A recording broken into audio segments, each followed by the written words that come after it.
My people, what is going on? Welcome to the Temple of Geek podcast. My name is Kari, and I will be your host as we discuss the Wheel of Time season 3. Now, if you haven't seen the show yet, save this, go watch it, and come back later because there are going to be spoilers. Now, joining me today is my amazing colleague and friend Suhaila. Sue, how Hello, are you? How are hello. you, honey? Oh, I'm so good. I'm so excited to talk about this show. I know, so am I. Oh my God, let's get into it because we already Awesome. been talking behind the scenes, and it's like so much. And so Always. all right, so let's start with overall. What was your thoughts and your feelings for the seasons as a whole? Listen, this is the fantasy show. I have other fantasy shows that I love that are like Rings of Power, House of the Dragon. Like there's so many good fantasy shows out there, but this one, like the magic in it is just something else. It's so good. It's so good. This season also, like every season has just been getting better. I mean, I've been on board the entire time. I started watching it when it first came out, season 1, and every season just gets keeps getting better. And like I knew that they were gonna keep going with that trend and the season was going to be better, but like it blew me away with so many different things, like the visuals, the story, like some of like the big moments, all of like the new things that we get introduced to this season. There's just so many, like, there's just so much, there's so much, and I'm eating it all up. And I know that this is also still like a small part of like the world that is within the books, so it's like exciting for me to also imagine what else they could like bring in further seasons. And so I'm really hoping it officially gets renewed for season 4. If they don't, I don't know why they wouldn't. This show's been doing so well, and for better or for worse, Amazon seems to be like really investing in their like bigger shows, and like especially the ones that are that are fantasy, like Rings of Power. Like they've been investing in them, and so I'm hoping that they continue because I really want more, not just like more of the stories. And I know I could go to the books, but it's like it's different when you actually like get to see it on screen. But yeah, No, no, no. I definitely. definitely agree with you. This season, it just it's gotten better throughout the seasons. I think, right? It just Mhm. in terms of, I think that the one thing that they never miss with in all these seasons are the costumes and the makeup design. Oh my God. Oh my God, amazing. And actually, I just before we get into like details and stuff, you actually got to interview the Yes. costume designers and the makeup what are their Yeah. names? Okay, so I got to interview Davina Lamont, who was in charge of hair, makeup, and prosthetics, like all three departments, which was really cool. And Sharon Gillam, who is the costume designer for season 3, and actually she did season 2 as well. So it was like really cool talking to them about what they like, all the work that they had in season 3. And some of the episodes, we'll get into it, had like a lot of work, and even like the where we get like really little like small glimpses of scenes that are just like fleeting, but with all of these like, you know, looks and costumes and stuff. Like they went all out. It was really awesome talking to the two of them, just like wonderful, wonderful people who like love their craft. And you can tell like the passion and like, you know, the passion and the passion, time, and energy that they put into it. It was really awesome. By the way, that interview is out on templeofgeek.com, so go check that out. It's really, really cool having that conversation that they had. So yeah, well, let's start from the beginning. That first episode just hit us like it, Dude, there was no time to breathe or to get prepared. It was just insane. hit the ground running. If ever a show, or if ever a season just like hit the ground running, it was like season 3. I don't even think I remember how season 2 started. Like, but this one left such a big impact. That first scene, that first extended sequence was just insane. No, no, no. It was crazy because like it never would have crossed my mind the way that like I figured we knew Leandrin was part of that, and I figured Mhm. of course some of them might have the same the same attitude that she had towards being Black Aja and stuff, but I Mhm. didn't know that there were so many in the tower. Yeah. And then the way that they were divided, like this, I think is by groups of three. So only those I think three it's know groups of that they are 4, 3 or three, 4, yeah, three or four, something like something that. like that. And that, but then all the other groups, they don't know who they are. But there were so many, and that battle was insane. Like we got to Yeah. see the different forms of using the power, the one power. Like Mhm. it was so. I mean, it was crazy, but it was really cool seeing the way they were using the powers in different manners. Yeah. And I didn't realize, like, I knew that Leandrin was gonna, like, it was gonna happen, that she would get exposed, um because obviously, like, they knew, but they only knew about her. And I didn't realize that, like, the other Black Ajas would make themselves known so quickly and so easily, and that they were all like working together. Like, for some reason, I mean, I figured there would be, like, she wouldn't be the only one, but I didn't think that she was necessarily working with anybody, because, like, we didn't really get to see her interact with, like, others in the White Tower. And so I was kind of like, well, are they working together? Are they all like sort of individually? Is it just like one, like, one of the chosen, or the Forsaken, reaching out to people individually? And that also sort of confused me, like, how are the Forsaken reaching out to these people and getting this following when they've been locked away for centuries? I don't know if I like fully understand that. I know we Mm-hmm. got to see who was it, Ishamael, go Ishmael. to Mm-hmm. Leandrin. And I was like, well, obviously he's not there physically. I guess he was there, like, I don't know, as like some form of, like, I don't know, like in her mind or something. Yeah. And then part of me was wondering, like, how did they? Well, I guess they didn't know about any of the, like, anybody in the Two Rivers. But part of me was like, how did they not go and like reach out to them prior Mm-hmm. to, like, what we saw in season one? But yeah, that's the one thing that's still sort of confusing me, is how the Forsaken communicated with and got, like, all of these Aes Sedai and other people, like all of these dark friends, to swear their oaths and follow them, because there's like a huge amount of them. And I guess some of it like makes sense if it was sort of like passed down generationally, but when you're talking about like the Aes Sedai and the White Tower, it was a shock to me just how many and how ready they were to just like churn. I didn't realize they would have had that like strong of a hold in the White Tower. And also like the fact that nobody on the light side saw it coming. It was Who's also kind of, complete. Yeah. yeah, I did no. You're absolutely right. I hadn't thought about that. Like, how did they organize like that? yeah, How did they get all these? I mean, I guess like with Leandrin, maybe she, within her red faction, hmm, she could have recruited them. yes, But yep, then what about all the other ones? Like, who recruited them? How did they come to want to be, you know, part of the dark side? I guess. But yeah, it was complete. It was a complete surprise. Uh, yeah. And they with were all of very that. organized as well. Like, it seemed like they knew what was about to happen when Leandrin went to face, the Yeah.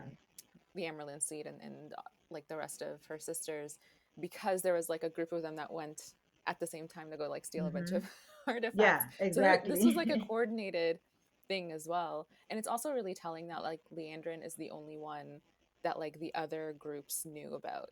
Like, she Hmm. was like smart enough to like suss the other ones out and be the point of contact with them. It would Yeah. be really cool to like see more of like that side of it. I know that they're like limited obviously with like, 8 episode seasons and all of that, but it would be really cool to kind of see more of like the behind the scenes of like the Black Aja working together in the White Tower. Hmm. Um, Not even like for explanation, but just to kind of like see how that was happening under their roof. Yeah. But I guess I guess that they didn't show us that because they wanted us to be Well, super yeah, shocked and surprised yeah, when it happened. So because definitely worked. I was like, what is going on? It was dude, crazy. And then yeah, at the same time, we have the crew, Rand, Egwene, Perrin, all of them having these crazy nightmares, right? And then we hmm, come to find out that it was Moraine, and like working with Celine with Lanphier to yeah, kind of have them, like to have Rand basically want to leave the crew because he has to protect them or whatever. And it was just a hmm, ploy between them two, and it yeah. worked. I mean, they ended up separating, unfortunately. I know Rand and Egwene were the only ones that decided to go keep on with the path, and then Perrin went back to Two Rivers, Hmm. and then I think Nynaeve. I don't know what happened to Nynaeve, Nynaeve Nynaeve and Elaine stayed at the and White Elaine. Tower, Mm-hmm. and Matt as well. Yeah, yeah, Hmm. yeah. So the definitely was like, oh man, what's gonna happen now? They're not together. So it Yeah. was like bittersweet there. But Yeah. you know, I was really surprised that Moraine was working with Lanphier. Like it's not above Moraine to do this, to try to like separate them, or separate Rand from the rest of the crew, because she thinks they're holding him back. Whether she's mhm, right or not, that's not the point. But I see her definitely doing that. I did not see her using Lanphier to do that. That was kind of, I I get it, but it's not a smart choice to mhm, make. Like she should have known better than to use Lanphier. But I guess in order for what needed to happen, I guess she needed Lanphier. But that's the thing, is like, did she actually really need Lanphier, or could she have just done these things herself with her power? Or maybe like, because maybe she is limited by what she can do, because she technically can't use the one power as a weapon, and she's not mhm. necessarily like, like maybe that, like, she's Yeah, technically bound by what she can use her one power with, yeah, and so she had to kind of use Lanphier, who has no limitations, to yeah. yeah. Yeah, because Lanford does have that power, obviously, to create those nightmares, and then she Yeah. created those things, those mummy-looking things. I don't know what they were. No, that was actually Mogideon. Oh, Gideon. Yes, that was Yes. her. Yes, Yes. you're And it right. was funny when they mentioned the gray man, the fear in Lanfear, because she keeps saying that she's the weakest one, but she's also like the only one that Lanfear is actually afraid of, because You're I think afraid of, she's like, yeah. I think in terms of like power, she's the weakest one, but she's also like unpredictable. Like she's the wild card, and she doesn't know how to control her or get her on her side. She thinks she can control the other Forsaken or Chosen or whatever and get them on her side, but Moghedien is like the one that she like can't count on being able to do that with. Hmm. Am I Yeah, saying her you're name right. right? Is it Moghedien? Gideon, yeah. Moghedien? Gideon. And Gideon, yeah. Yeah, awesome. Yeah. Trying to pronounce these names. Trying not to butcher Yeah, them. I know. I know there's so many. And then there's so many that are like similar. Every time I try to think Yeah. of like Leanne. Sorry, Monica, this is like totally off topic. But every time I try to like think of Leanne, for some reason, like I get tripped up. Anyways. So now we get to set season two. I mean, not season two, episode two, which was, it looked like an episode from like Game of Thrones Hmm. with the Mm-hmm. queen, with Elaine's Mm-hmm. mom. Yep. Basically looking like Cersei with the long red hair and stuff, and how she just killed everybody in the throne room like nothing. Ruthless. Ruthless. I was like, Ruthless. holy okay, all right, Cersei. Um, but then we also get introduced to Sedai, what's it? Elida, right? It was Elida. played by Yeah. Shore oh my God. How do you pronounce the last name? Agdashlu.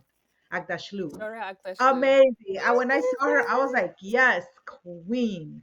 I mean, she's always has a presence in whatever she does. So Yeah. seeing her there, and then the way that she was dressed with that beautiful, Sedai costuming, Mm-hmm. was Mm-hmm. amazing.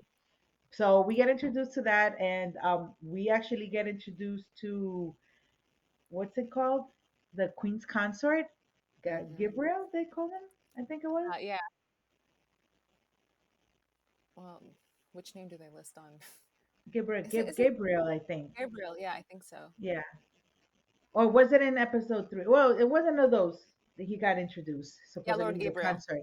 Yeah, but Yeah. then we find out that he's actually a Forsaken. I was like, wow. I Yeah. was like, okay. There was something fishy with him. So like what, like Leanne's reaction to him made me like wonder, but at first I was like, wait, do they know each other? Is there some sort of history there? Because she's like sort of, it seemed, at least like from what I saw, Hmm. that she was sort of like taken aback or surprised by him, and then just sort of like introduced him like, like, it's kind of Like like, it was recompose herself. And so I was like, wait, is there some sort of like history there? Does she know something about him?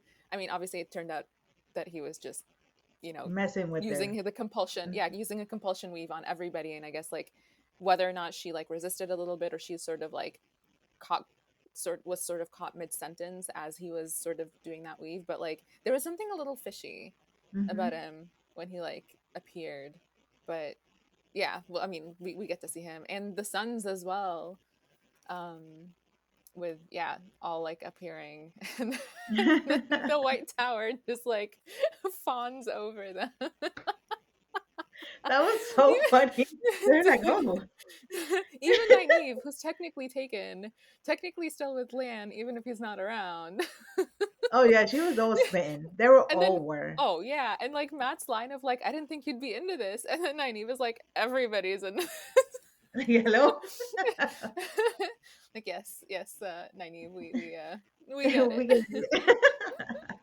It was Oh so funny. I man, mean, it was a nice little break there, from like all the yeah. series and so it was Oh a nice yeah, little throw in there just to catch a yeah, break because everything has been so serious and like yeah. super, extreme right Yep, now. And we also see Perrin going to the two rivers and it's full of mm, white cloaks yep, and Trollocs. and Trollocs. Mm-hmm. We see now that it was like again a whole ploy. Yeah. Uh, that the Oh, we one didn't talk about Alana from episode one. Her warder, Alana or Elena. How do man? Sometimes I feel like I know how to pronounce these, and then yeah, Alana, how do I say it? Oh, that he got killed. Maxime Yes. and yeah, Oh, Maxime and yes, I'm yes, gonna yes. forget his name. Yvonne. Oh man. Yeah. Alana. Dude, that okay. So first of all, Alana just being like really badass, and also like getting to see. Sorry, back to episode one. Getting to see Aes Sedai fight like that with each other. I think that was like the first time that we had seen them using their power to that extent. Like they're like fighting, and then they're getting like injured and then healing each other and then continue fighting. Like we never got to see that prior because all of like previously every time we saw them fighting it was always them against an enemy, well other than what's his name in episode in season 1, the false dragon, forget Logain. Oh yeah. Look. Other Hmm. than Logain, like him, he was the only one with the one power, but when they were facing his army, like they didn't have access to any of that power, and so it was just like, Aes Sedai against non one power wielding people. We never got to see like Aes Sedai against each other, which was like so cool. And then with Alana, we get to see one of her warders get killed, and then we get to see her in the Two Rivers. And I thought one of the things that was really beautiful there that we got to like first like we see it and then she describes what it is, but the ash that's on her face, that being a way that her people mourn when they lose somebody is to take their ashes, paint it on their faces, and then as that goes away the grief sort of like recedes a little bit. And I think she said like it gets like absorbed into them or something like that as well from what I remember. But that was like a really nice touch to like include some of like, because we get to actually see her people in season 2. We get to see them like stay. It was her, Lan, and her two warders like staying with them for a little bit, and we got to like see them, but and we got to see some of their customs. But it's nice to like get more of those little moments in there. And then we also get to see Perrin mourn his wife Oh, finally, my and poor in his baby. and then the custom of the Two Rivers of planting a seed with a loved one when they've passed, also like being, it reminded me of Rings of Power actually, with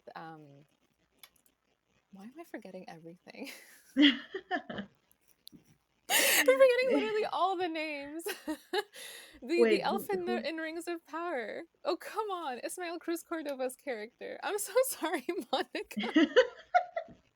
Wait, which elf? Which elf? The hot one. Oh my god. Not Elrond. Oh my god. The wood elf that Ismael Cruz Cordova plays. Oh, oh my God, Arondir. Aaron dear, Aaron dear. Okay, Monica, you Like can. my favorite character, like one of my favorite characters in the entire show, and I can't even remember the character's name. Oh my god. Oh boy. Um. Okay, recompose. But yeah, so like Perrin talking about like their custom of planting that seed reminded me of Arondir and how like just the reverence that he had for the trees, but also, and not just him, but the Uruk also did that as well. Adar as well, he did the same thing where like before a battle or something planted a seed as like a way to create life prior to there being like the life being taken obviously like in battle. And I think also like at the end of a battle they do the same thing. So like it's really beautiful to see like the connection with like nature and the earth that different um like factions or different, sorry, groups of people have within this world, and also the different ways that they mourn their dead and the different ways that they honor their dead. I think those are like really beautiful details that just enrich this world. Hmm. And it's really nice to see.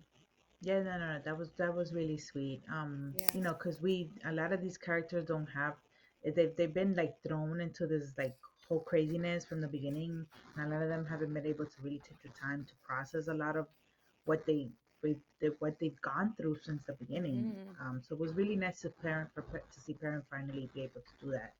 Um, Yeah. and he needed that. He's holding a lot. There's a lot that he's dealing with and going through and Hmm. stuff. So I think that was one thing that probably could give him some sort of peace for Yeah. now. Yeah. Being able to pay respect to his wife like that. So that was really sweet. Hmm. Yeah. So yeah, so we see Parent there, and then we see um Nynaeve, Elaine, Matt, and what's the other one that she could see into the future? I forgot her name. Oh, hold on. Oh my god. Sorry, Yeah, Monica. I'm Let me get looking into her this up as thing. well. There's so many Uh, names. Like that's the problem. yeah, There's it's just just a so many lot. names. Um,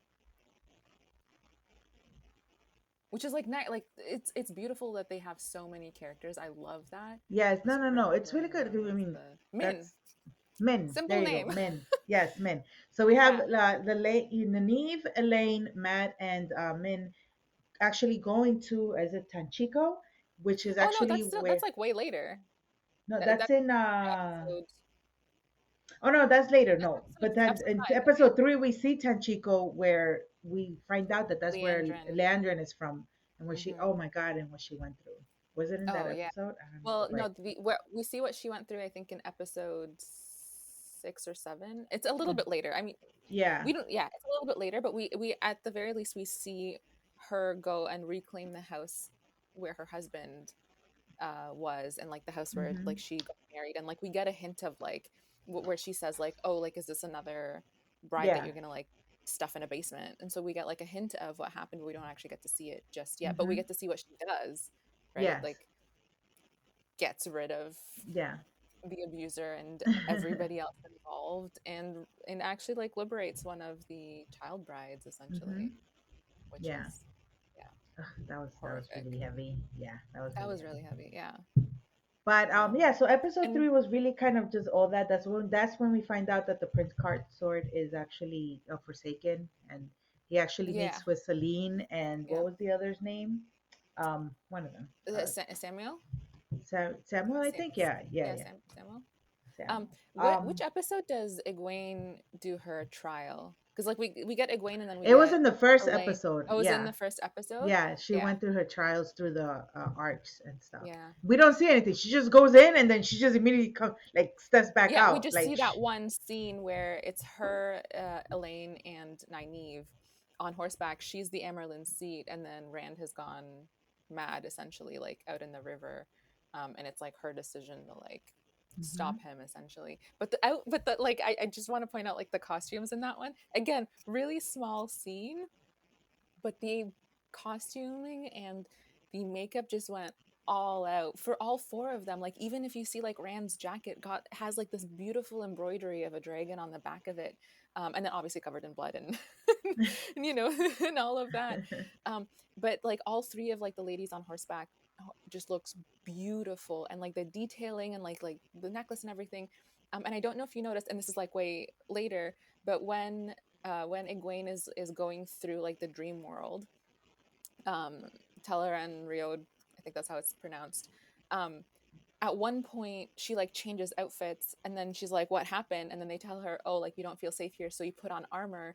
And it looks like that costume that she has in the beginning, which like was just so beautiful that they like brought back elements of it, like Hmm. the little like armor pieces in the top there. But yeah, just like shout out to the costumes And then, and the but makeup. And, mhm. that like really speaks into how much detail and love and they put into it. Even though it was Mhm. such a short scene, Yeah. um, they made sure that those costumes, even though those costumes were only going to be seen for like few minutes, Yeah. but Yeah. they put in that work. I absolutely love the detail that goes into all of that, and that's Yeah. a testament of like how much, like how really how much appreciation they have for what they want to Mm-hmm. give to us, you know. So that's Yeah. really cool. That's really really cool. Um, episode 4 was heavy. Dude, Was that episode was incredible on so many fronts. The storytelling, the makeup, costuming, prosthetics, all of that. The like what we see the characters go through. The actual like it was just such a cinematic experience yeah. going through, like it was just this beautiful journey that they go through. There's like the stakes are high. We're learning so much about this world through Rand's trial in Rodian. Like we just get like that episode was just so beautifully crafted beginning to end, and like the visuals, the CGI, the like oh man, it was just so beautiful. It was so beautiful. Like I'm still in awe of that episode.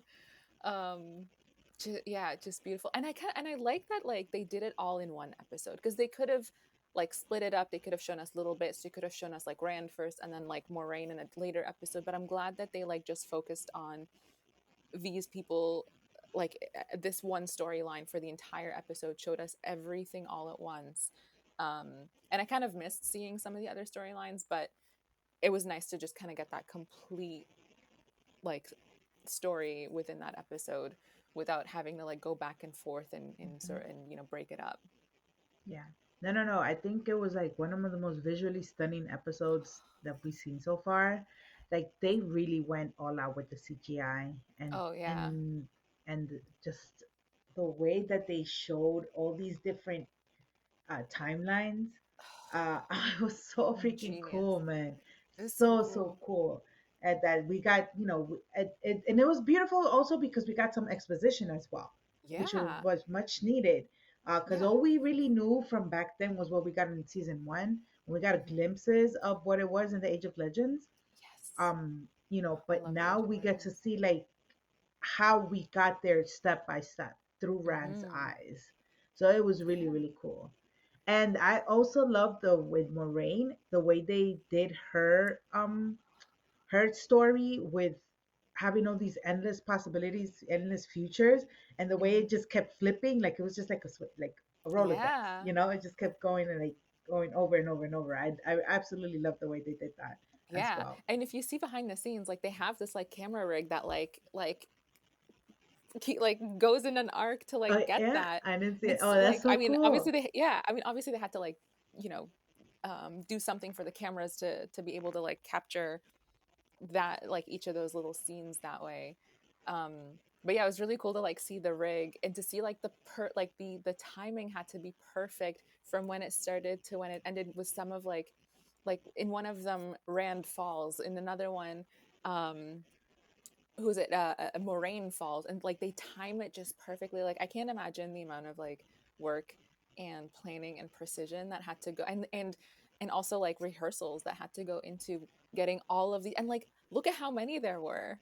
And it all goes into like, it's all just like over 1 to 2 seconds. Like it's so like they're each quick and there's so many of them, and like the amount of work that would have had to go into all like orchestrating that to give us that beautiful montage is like insane. And again, with the costuming, so many costumes in there that you would see for like a second or two and that's it.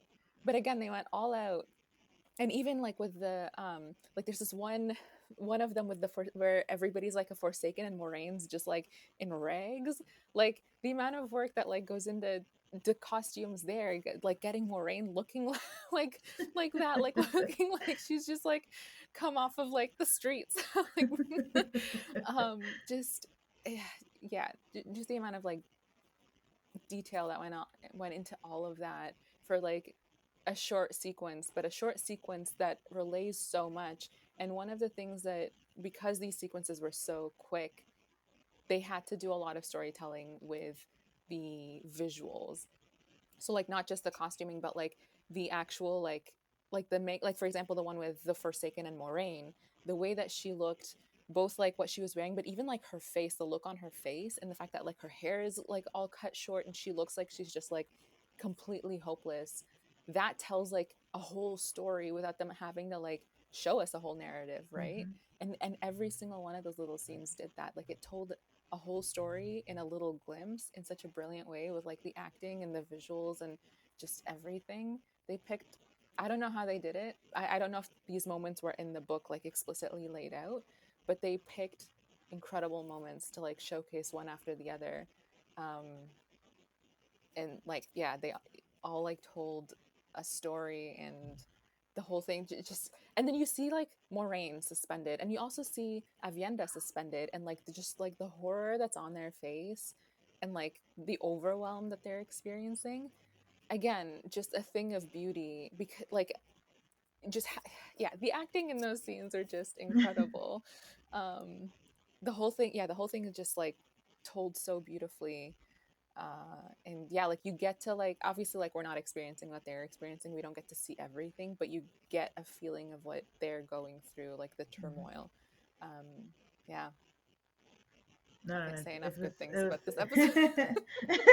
No, no, no. And that's just Moraine and everything. And then we get to Rand and like all the sceneries again, the detail that went into that, and that's even on a larger scale. Mhm, That they had to do those like such different, a lot of different scenes, a lot of different costuming, a lot of different stories that had to be told. Um, mhm, and it was just and it was just beautifully like telling us his past, his story, the story of the Aiel at mhm, period where he came from, like getting to see how they started versus how they are now in the present. They started off as farmers. It's like, they were just like content living off the land. That's what they're happy, and then having to end up a tribe of actual warriors. That's a mhm. huge change. And then Yeah. also getting to know how it was actually factions, like they got divided. Some ended up going the way of the leaf, and then the other Mm, that's ended up going the way of the warriors and stuff. Like, so such a contrast, the two, mhm, like both of the groups that they did. One is completely, no, we don't kill anything, not even an animal, not even an insect. And then the other faction is like, oh, we kill, because we have to go and kill because that's, we have to protect ourselves. And they don't hesitate when they have to come and actually yeah. have to fight and kill. So, and it was just beautiful to see also how it was like his ancestor was the one in charge of like having to take care of the tree and then the sangreal and everything. It was so really cool, man. Yeah. And I wanted to add something about the Aiel and the Tuathan because it's interesting. Like we get to see them in modern day and we get to like know them in modern day, and they're like polar opposites, like the best warriors in this entire world, and people who like will not raise a finger, create any, do any sort of violence, no matter how minuscule, because they really believe that. And the fact that they both actually came from the same place, and also like the beauty of it, and also the sad thing is the Aiel today, the way that they started being that they were just trying to protect their own, trying to bring back the girls, and then they took up arms in order to protect their family, as to shield them from the violence, which like is so, it just says so much because like while yes, those who are going down the way of the leaf, they're not having to engage in violence, they're also protected from it because they had, at least in the early days, those who did decide that they were going to protect them and engage in violence, shielded them enough from it that they didn't have to face it the way that they did, right? Like Rand's ancestor, who actually did have to like kill somebody to protect his own, they're protecting them from even having to make that choice in the first place. And then for that to then turn into the Aiel today, and the Tuathan, and the fact that they're like, at least on the Aiel side, they view the Tuathan as just being like a disgrace, like like a great dishonor to, Mm-hmm. you know like just how far that branch, like where it started, And the fact that they started in the same place and they branched off, like still out of care for the other, but then like the fact that it like they just diverged entirely, uh just so beautifully like told. And like it's not something, I mean, obviously book readers would have known this, but us as show viewers like didn't know that there was any sort of connection between the two at all, and wouldn't have imagined there being a connection Mhm. um until we get there. And then also like there, the one part where some of them decided, I think, to go like south. Again, a different ancestor of Rand's. Some of them decided to go south, and then those who stayed had the red hair and the freckles, and so that's why a lot of the Aiel today have that. Because I was wondering about that, because when you look at a lot of the other like places that we see in this world, you don't get to see a like a lot of them share, like they'll maybe share like some physical traits, but it's not as stark as like the Aiel, where like it's known they have red hair. Like if it's somebody with red hair that like it's covering his face, it's an Aiel, right? But the reason that they're like that is because they there was another split.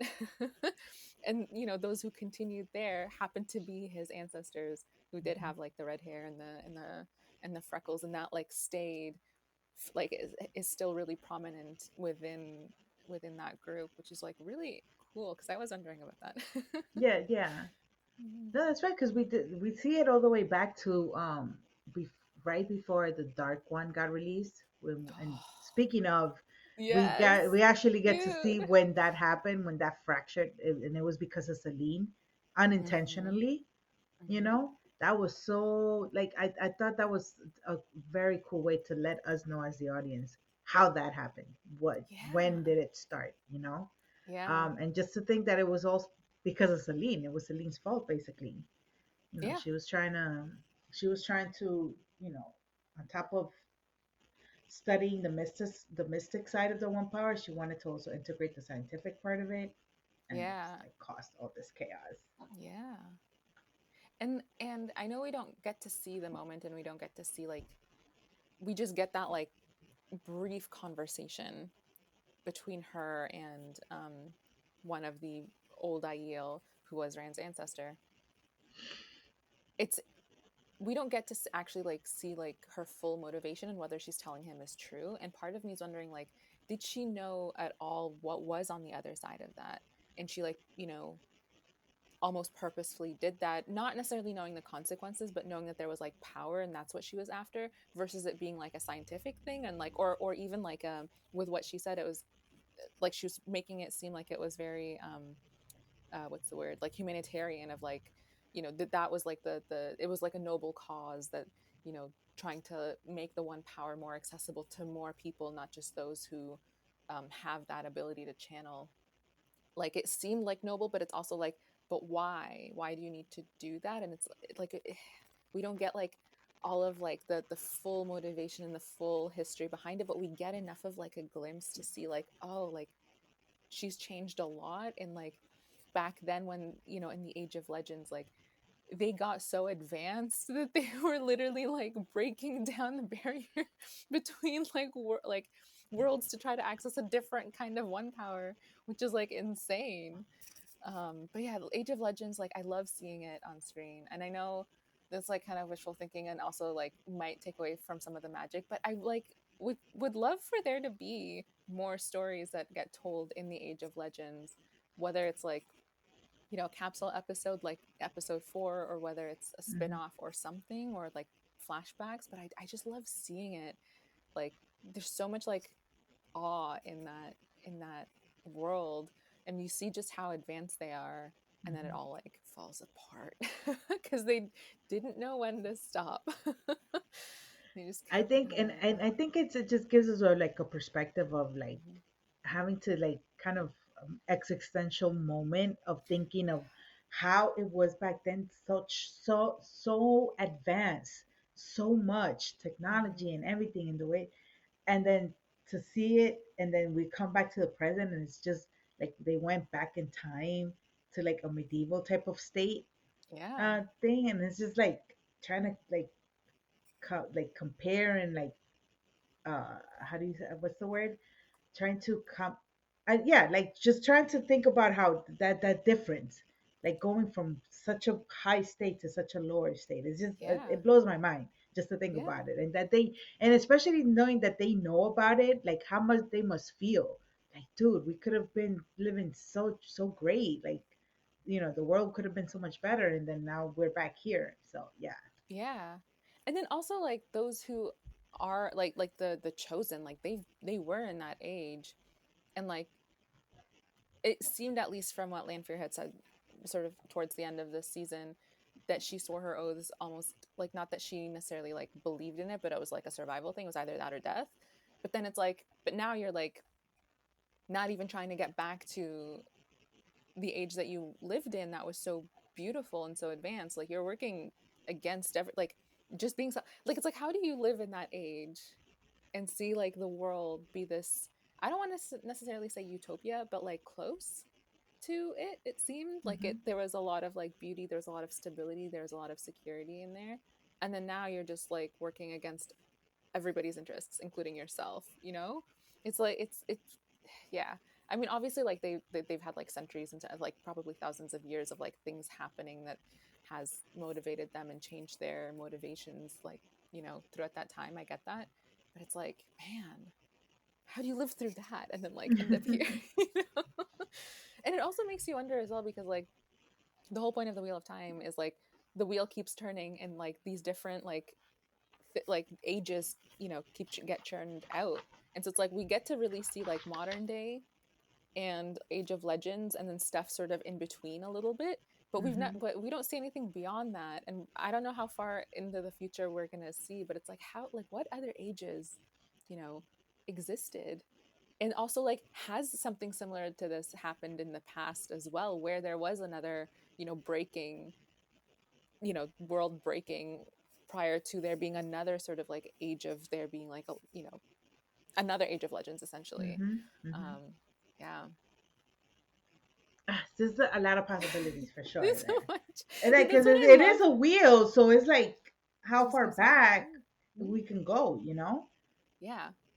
And that's the other cool thing too about this episode with what we see with Rand. We see his blood ancestors. We don't see his soul being churned out several times, like, because we know, and we actually get to see one of his ancestors during the Age of Legends that's like right there at the same time that his soul, as Luce Theron, like they would have been there at the same time, which is Hmm. kind of cool. Like it like boggled my mind a little bit. I was like, wait a minute. So it's like his soul back then, but then it's like his blood ancestors of like his current soul. It's like, it's so weird.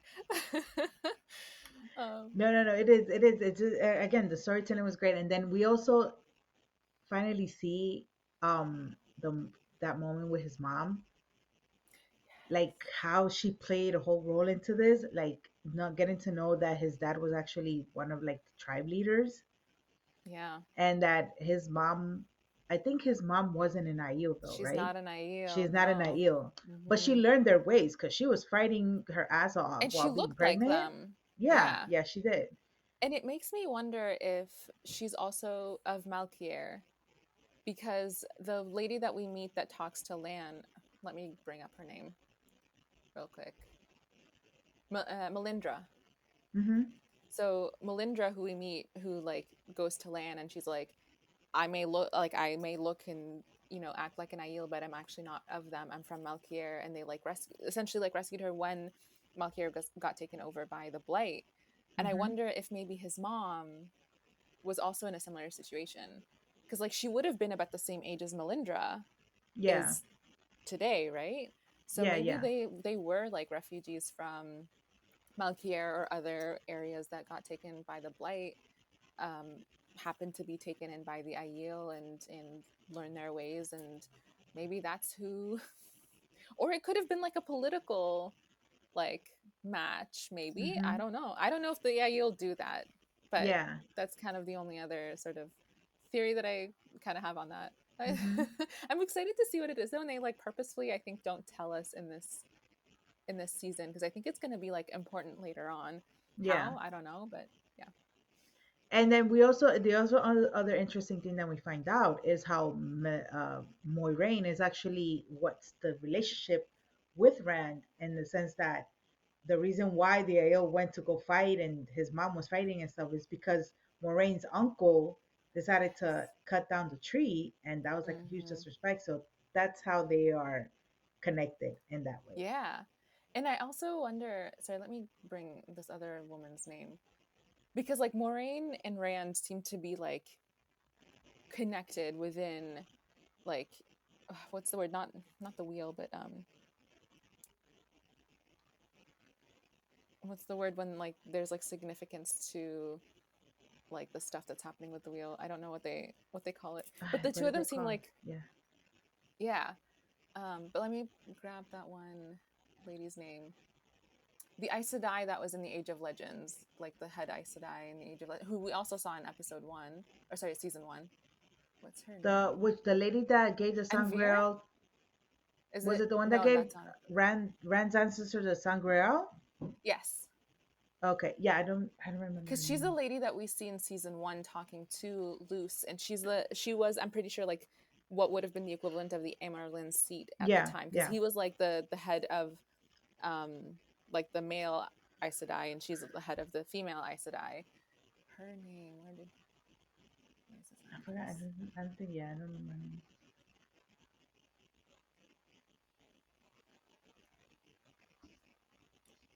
I am not finding it unless it's further down. Maybe I should just look at episode 4 casting. Sorry. No, no, it's okay. Oh my goodness. Okay, I'm gonna look at episode 4 real quick because I can't find her name. Sorry, Monica.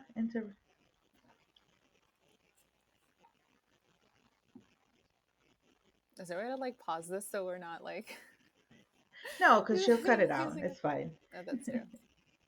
Okay, episode. Where's it?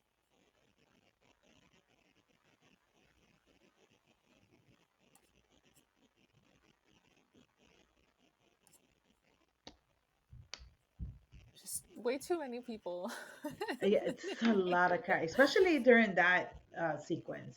It's a Yeah. lot of Oh yeah. characters. Okay, top cast.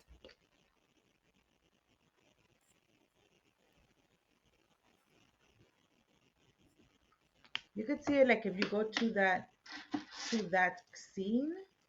Amazon shows you who the Oh, you're right. actor is.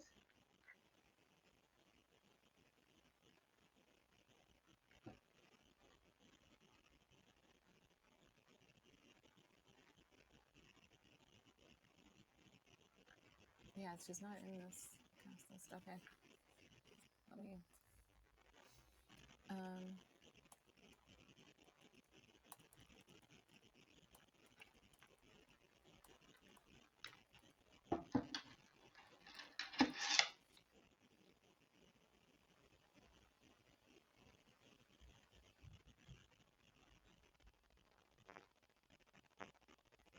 Alan Morin. Let me see. No, damn. Why is it not?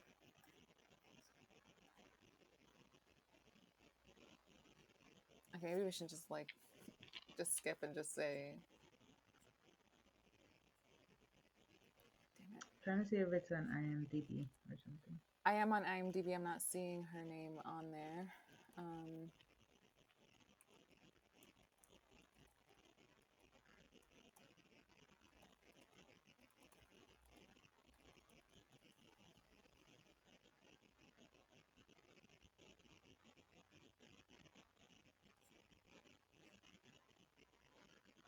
Is it Melaine? Moraine, is that? I seen some. Yeah, I see somebody. Well, I don't know if that's one of the.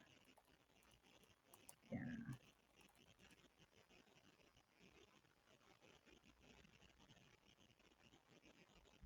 No, that's the one of the Aiel. Okay, I'm just gonna go Oh, to okay, okay. Amazon, and just go to that episode. Yeah, Hopefully, we can get her name because she shows up several times. Like we see the old version of her, we see the young version of her, we see her in season 1. She's like an important character. But again, way too many names, and a lot of them are Oh similar my enough God, that so it's much. so hard to remember all of them. Like during my interview, I had like the names and like written out, but there was like, Hmm. because as we were talking, like other things would show up. Yeah. I like didn't have all of those names in there, and so I was like struggling to like remember some. Okay, where is Latra? There we go. Latra Sedai. Latra. Yep. Latra. Okay. Okay. So what I was trying to So sad. say. Okay, now we're back. Sorry, Monica. Um, yeah, so we see Rand and Moraine being like so intertwined, like their fates being so intertwined, even to the point where Moraine is saying like, in order for him to survive and make it to the last battle with the light and actually fight for the light, she has to die. And also like you were saying with her uncle, I wonder if she's like the reincarnation of Latra Sedai from like the Age of Legends, who was like the head of the Aes Sedai at the time, like the female Aes Sedai, while Lewis was like the head of like the male Aes Sedai. Because like they're like they also, it seems like their fates were also like intertwined as well back then.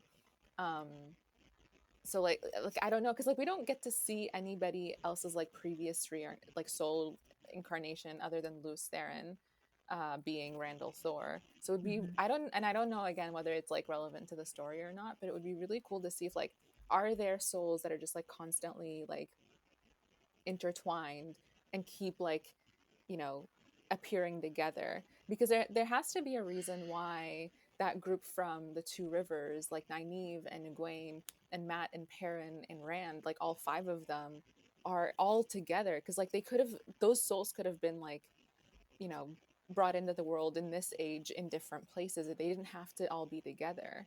And the other connection as well being like Egwene and Rand also seem to like, you know, be intertwined in some way. And I wonder if they're, you know, her soul, whoever her Hmm. soul was back then, had some sort of like um, relationship, whatever the nature of it is, with Luce Theron back in the Age of Legends. Like Hmm. I would love to see like more of that, and I hope like the show gets to like tell, you know, gets to kind of sort of connect these things throughout the ages. And like this episode did a little bit of that, which is really cool. And it Hmm. would be really cool to like see more of it, because I don't think it's a coincidence that Moraine is the one who like finds that sangreal that Latra Sedai had put in the tree, and then she's the one who then like takes it and uses it and wields it, and is able to wield it. I mean, we also know that she's like pretty powerful, but I wonder if like anybody else would have been able, like any other Aes Sedai would have been able to like just do that, other than Moraine, or do it as easily as Moraine. I mean, she struggles a bit, but you know, she Hmm. gets the hang of it fairly quickly. Yeah, yeah. Mhm. Yeah, no, no, no. That definitely, that we there has to be a lot of connections Mhm. from the past to the present, and the way that souls come back and Mhm. they are related, the relationship between them and stuff. So yeah, like you said, it would be very cool and interesting to see if, maybe next season that's something that they can explore. Because there's a lot Yeah. of coincidences. Like, I guess there's a lot of, like, okay, but how? And especially the Two Rivers crew. That Yeah. definitely, it's for sure. It's like, how? Especially Yeah. because that's why, and we find out in episode 7. I know we're skipping 6, but episode 7 we find out that the Dark One, that's why he's going so hard at Two Rivers, is because of that crew.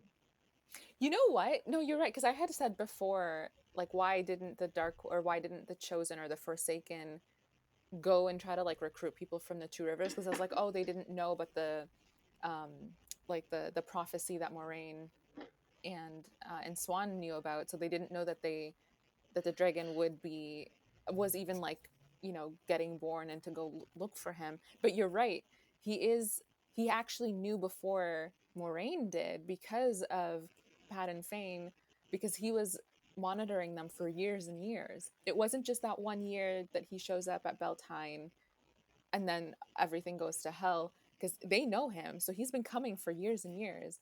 And the reason that he's there is because the Dark One wanted to keep an eye on the Two Rivers. And so if the Dark One knew that something was going to happen with the two rivers, whether it's the dragon reborn is going to come or a bunch of powerful one power users were gonna be born there or something. Why weren't the Forsaken trying to recruit them to the dark side, Hmm. right? I don't know. It's just an interesting question that I like started wondering about. Yeah, maybe because he knows, because when you hear a when you hear of a prophecy, you, I guess, in his mind is like, no matter what I do, it's not gonna change. I can't Yeah, recruit them because at the end of the day, it's gonna be he's gonna end up killing me no matter what. yeah, So yeah. maybe to him, it's like, I'm not gonna risk it. Just Hmm, get rid of them. I don't want to risk, the prophecy coming true, even though they might be on my side. that's true. Or maybe, or it could be that he just had people like monitoring all of these different spots, but he didn't know which one it was. Hmm. Or maybe if he had like tried to like exert his influence early on, then it could be then a reason that they would turn to the light and he would lose them, because I think he would rather have Rand be on his side in the dark than to kill him, right? But if he can't get him on his side, then he kills him so he doesn't go to Hmm. the light. So I wonder if maybe like, he was just sort of like monitoring to see before trying to like recruit, Rand or the Yeah. Dragon Reborn. Hmm. Yeah, Yeah. lots of Well, interesting Rand is a questions. super hot commodity because obviously the Emerald Sea wants him. Well, Siwan wanted him because she had the plan with Moraine. Hmm. Elida wants him because according to the rules in the White Tower, you're supposed to get the Dragon Reborn and basically Well, imprison shield him. him. Yeah, Yeah, imprison him. And then we get Leandrin with her Black Aja trying to find the bracelets and the collar so they could also, imprison him and use him for and their control him. advantage. Yeah, Yeah, and control him. So it's Rand is like right now, poor thing, yeah. from all fronts. Hmm. He has a lot that he has to be careful for. Yeah, and he's also like trying to figure out who he can trust and who's like on his side. Like he's Hmm. still, because like we in the beginning of the season, he's like not fully on board with Moraine, and then when like the attack and whatever happens, then he's like, okay, fine. She's like the best bet I have to do things. Hmm.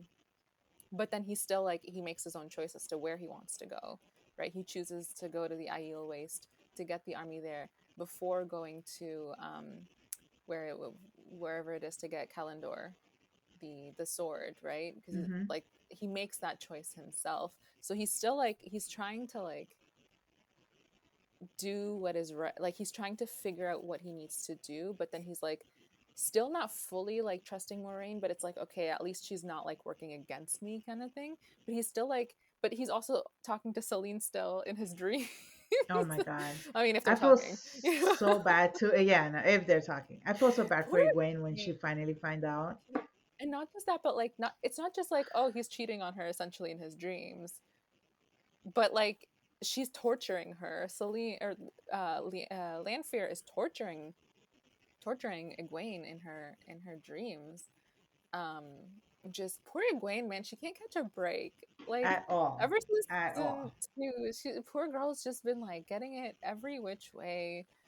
Um, man, I can't Uh, wait to see what she does in the end, though. Like I can't wait to see her character become who she's meant to become. I don't know what that mhm. is, but I just know it's going to be something epic. And same with Yeah. Nynaeve. Those are the two, and Elaine actually. But Nynaeve and Egwene specifically, those two, I feel like there's like huge, huge things in store for them. Hmm. Like with Nynaeve, especially with like her block as well. Like there's so much like interior, internal like turmoil that she's going through, and there's so much potential that she has. But it's like something that you know, she doesn't just take for granted. She like it's weighing on her. Hmm. But yeah, like those two I know are just gonna like Well, we yeah. see Nynaeve finally coming like into her like some type of power at the end in episode Mhm. 8, which finally, because I'm like, Nynaeve, Oh my Come God, on. please do something. Like, no, no, no lie. Nynaeve was pissing me off this whole time. Cause Really? like I get, cause I get like she's having that turmoil like of Hmm. having to come to the one power and give in to the one power, but but she doesn't really want to because it's like I guess she feels that that's gonna take control over her and that's not who Hmm. she wants to be and stuff. But I'm like, dude, everybody else around you is doing stuff. Stop being Hmm. so doubtful of yourself. Like there are moments that you can see that she's like, ah, I don't know if I can do this. Uh, like girl, you are the all powerful. Like you are the most powerful right now. Hmm. Bring that out. Trust in yourself. Believe in yourself. And when she finally does that in episode, and I'm like, yes, girl, let it be free. Finally, Yeah. it I was really cool to see that. yeah. For with Nynaeve, like I yes, I wanted to see her do something, but it was less about like I wasn't getting frustrated with her. I was getting frustrated on her behalf because you can tell that she also wants to get through this block and she doesn't know how because she wants to be able to like be there for those she cares about, those she loves, and she's not able to do that. And it's not so much even like that she like doesn't trust herself. Like I think it's like she doesn't know whether she is up to the challenge of having this much power, and she's worried about like could I be the reason that they get hurt? Like that's sort of what I'm feeling it more from her. It's not that she like yes, she also wants to be useful without having the like, just be useful because of her power. She wants to be because like we forget that she was like a wisdom. She was already useful Hmm. to her people in so many ways without having this like one power or using it. And that was something that for her was like a huge part of her identity, and like her identity is really much is very much tied to like the people around her and serving them and making sure that they're okay. um and then I think maybe like where the block happened was at the end of episode season 1, when they are trying to keep that army of Trollocs um like past the, oh, I forget the name of the city, but like right before like at that sort of like what is it called, that wall where Hmm. they're trying to keep them from breaching the wall, and then they all link together um, and destroy the Trollocs. I think seeing the other women burn out, that's I think where she probably was like, this is too much power. This can get like those I love hurt. And Hmm. she was even seeing Egwene starting to burn out, and like she's like not able to stop it, right? Like at the first time she really uses her power, she saves everyone, specifically Lan. Of The course, second the time hubby. her power is used, everybody almost gets killed, and I think that's where then, you know, she had that block. Plus also the way that the White Tower teaches it, I don't think was meant for her. And I don't even think it was meant for Egwene, because we see the way that they channel and the way that they use their power is very different than the way that the Aes Hmm. Sedai use their power. With Egwene, she literally just like she just she just does it. She doesn't need to use her hands. She doesn't need to like do anything flashy. She just like through her body. And I think part of it is also like when she was, leashed and Hmm. controlled, and she's kind Yeah. of, part of that. And also I think part of it was when she was caught in season 1 by Child Velda, and he's like, oh, like Aes Sedai need their hands, and so I can just cut off their hands. I think that maybe stuck with her. Like she needs to be able to use her power without needing like her body, um because like she could be in a situation where she can't use her hands and like, needs to be able to use it. But yeah, it's really cool to see the way that they use the one power so differently Hmm. than the Aes Sedai. Like Yeah. Moraine using her power is so beautiful. It's It's like so beautiful. ballet. It's so beautiful. She has like a whole dance to it. It's I'm a like, oh my whole, God. it's so elegant. It's so right. And then you see like the way Egwene, she just goes like this and just like things happen. Just right. Yeah. um and actually with Nynaeve, she was like bound. She wouldn't have been able to like use her arms and do stuff. And even Leandrin does it differently than the way that we see other Aes Sedai do it. Like, yes, she's using her hands, but it's a lot more subtle. It's a lot like Hmm. Lanphier. It's a lot more like Lanphier. Where it's like flicks of the wrist, Yeah. like shorter movements and like harsher sort of movements than like the really fluid movements that we Fluid. see Yeah. with the other Aes Sedai. Hmm. Um, but yeah, sorry, huge tangent No, just to no, say no, I no, no, love those no, two no. characters. I love Egwene, I love Nynaeve. I know that they're like destined for like big things, and I can't wait to actually get to see them. Like what Like they're gonna get know, in, then yeah. for sure. No, they're. Mhm. I can't wait because I I mean, know. all of them, Matt, Perrin, like all of them. But yeah. No, no, there's a huge reason why the Dark One does like wants them, especially. I mean, Oh we yeah. Rand we know, but all the rest of them as well. Hmm. Uh, I think Nynaeve is gonna have a big influence on Rand I was gonna somehow. say, I feel like they have to all come back together because I think Moraine is wrong about the fact that like his friends are going to be his weakness, or that they're going to hold him back. I actually think all five of them are going to need to come together at one point, and it's all five of them together that is going to defeat the Dark One once and for all. I think Because so too. Yeah, Luce Theron had to, like, he tried to do it on his own before. I mean, on his own, he kind of had other people helping him, but not, I think, at the same level. It was still like his responsibility and his responsibility alone, and him making the decisions. From what we saw, at least, the little glimpses of Luce Theron with like Ishamael and when he was talking to Latra Sedai back in season one, like it's him making these decisions and choices on his own, essentially, or being the one to like make the choice that others don't want. Mhm. But I think the only reason, or the only way, sorry, that the Dark One is actually going to get defeated once and for all is the five of them coming together. And I don't think it's a coincidence that those five were all born together the the in the two rivers, so that they actually grow up together, they have that connection together, so that they would then be able to trust each other and rely on each other to work together to defeat the Dark One. I No, think and they're we see that at the end of season two mm-hmm. Yes, you're when right. You that's they they're all all had working to work together. In some. yeah, I mean, and kind of considering that individually, but also Nynaeve kind wasn't of even there, together. Yeah. yeah, like but they were all there doing something, their part Yes. for Rand to be able to do his thing. And I Yep. think what's gonna help Rand not completely lose himself when he's using the one power are his friends. Yes. He's gonna Yep. be able. They're gonna be the ones that are gonna be able to anchor him. Yes. Because You he is know? gonna lose his mind, Yeah. and in the end, he is gonna lose his mind because the more he uses the one power, the more he's inclined to use it down the line. Hmm. And Hmm. so I'm gonna jump forward to like episode 8, where No, he's no, yeah. using We his could go one to episode power, 8. Yeah.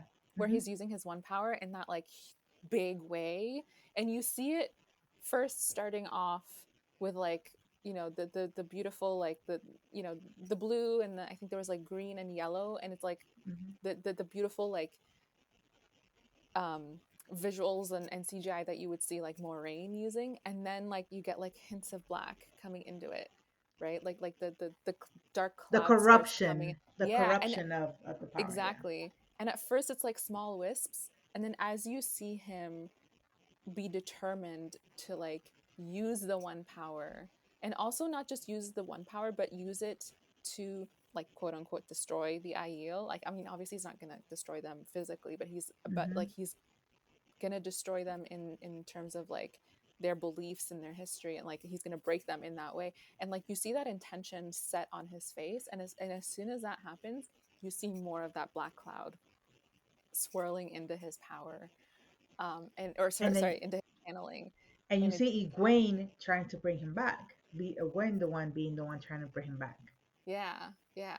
But yeah, he's gonna eventually lose his mind, because he's not going to be able to hold back from using the one power. And even though Hmm. he's the dragon reborn, and he Yeah. needs to be the one to use his power to take to get rid of the dark one. Actually, I wonder if like they get rid of the dark one, whether that gets rid of the corruption. I, I think girl, so. you literally read my mind. I was like, wait, but maybe when he destroys the one, the dark one, Yeah, it'll like break that curse, I guess, maybe. And yeah. then right when he's about to completely lose his mind, he comes back. Or it's going to be the opposite, where it's like in order for the Dark One to get destroyed, he also has to get destroyed, and so he like sacrifices himself, and then it's, everybody else, is Gets to free enjoy of the that. Yeah, yeah. is free of that, but he doesn't get. Yeah, I think there has to be like a big sacrifice at the end of And this, then he like comes back 1,000 years later. maybe. Like finally. Unless, because oh man, so this is like good. This is gonna get like dark, but you know how when we saw Melindra, is it Melindra? Melindra. Sorry, let me just quickly make sure. Lance Yeah, from I just want Melkor? to make sure. Yeah, Melindra. You Oh, know, yeah, the yeah, soul thing. when we see Melindra, um, break her oaths for Lan, so she doesn't kill him, and then Lan says, "No, you're gonna lose your soul forever. You're not gonna get reborn." I wonder if that might be something that's gonna Oh, you're happen with right. Rand when he finally gets Yeah, rid of the right. Dark One. Maybe, like, I feel like there has to be some really big sacrifice Mm-hmm. that takes place, and maybe it's not Rand, maybe it's like somebody else, maybe it's Egwene, maybe it's one of the others. Mm-hmm. um but there has to be like a really big sacrifice, I think, in Yeah. order to like finally fully defeat the Dark One, and Yeah. not just imprison him or just like put get rid of his influence or whatever. Like there, it has to be like a complete destruction, and that's Mm-hmm. not gonna happen without some sort of big sacrifice, I feel. Do you think that because from my understanding is like it's a balance, same way like we have in Star Wars, like light side and dark side? Um, I don't know if Because there is a balance, because prior to the age of like prior to the world breaking, there was no darkness. no, The but he was balance was imprisoned. But he was it wasn't. imprisoned the whole time. Was he imprisoned, or was he just in a different dimension Oh that yeah, he wasn't, that was didn't have somewhere else, but access? yeah, but he has something to do. Oh, okay, no, See, yeah, I'm I don't know if saying he. this. Oh, I'm saying this because I've seen videos explaining stuff from the books. That's why I'm saying that. okay, okay, Yeah, yeah. all right. So I don't know if maybe he could be. What happened? Like, if he's completely destroyed, does it also destroy the counterpart, like the light side somehow, or something, or people being See, able to like channel. actually channel and reach out to the one power? I don't know. Like, I guess like how from would that work? what I was, the way that I saw it, and I mean, this is just my perspective. I'm pretty Mm-hmm. like, I don't know if I'm near the mark at all, but the way that I thought of it was that the balance was between the female and the male side of the one power, Mm-hmm. the Saidin and Saidar, Yeah, like the yeah, way yeah. that those were like they were used differently, and they have different effects. I thought that was sort of like the balance of the two side, and I thought that the Dark One was not even in the equation prior to the world breaking, because they didn't know that he existed. They could just feel that there was some sort of power You're beyond, right. Okay, but I yeah, don't you're know if he right. had an influence. Maybe he did, and they just didn't Yeah, understand it. I gotta go back because I mean, this is obviously something that hasn't been explained yet. In And the it could be show. something. It may be Yeah, something that's like not fully that's explained yet. yeah, yeah, yeah. Um, and then like once they made that break and then he came into the world, then it became Luce Theron's like job to like get rid of him. But if there's always been a dragon reborn, what was he fighting prior to the Dark One coming to this world? Mm-hmm. I don't know. That's what I'm saying. He's always been there. Like, Mm. how did he get to that other? Like, did he exist and then he got sent to that other Yeah. dimension Or did he have like thousand an years before? Or see, that's the thing, like that could be where like the wheel has been turning mm-hmm. like all Yeah. this time, in like in one of the iterations they send him to this other dimension, and then they completely forget about like what this whole thing was, Mm-hmm. and then they bring him back, and then because of the world breaking they also lost a whole lot of knowledge, right? Like there's every single, like I feel like every single like giant turn of the wheel there's a lot of Yeah. knowledge that gets lost and a lot of things that get forgotten, and then you get into like these things, world breaking and Mm. and all of Yeah. Yeah. that. Yeah. So maybe he was, maybe, yeah. Okay, this is like totally random. I have no idea why, like where this idea came from, but it just popped into my head. But what if like there was like two sort of like dragon reborn, like there was like a light side, dark side, and they were always sort of like, you know at odds or whatever, and then the one became the Dark One, and then that's who got imprisoned by a previous dragon reborn, and then he was imprisoned for so long that they forgot about him, and then they like brought him back, and then now and then Luce Theron like trapped him. So he's not. Where is he trapped right now? He's trapped somewhere. He's Because not trapped in in the a. Age of Legends, it did seem like they didn't know there was a dark one, That's right? what I'm saying. It seemed like Until they didn't know. Celine did the whole Exactly. crack. Because Yeah. if yeah, and then it became Luce Theron's mission to get rid of him, trap him, whatever.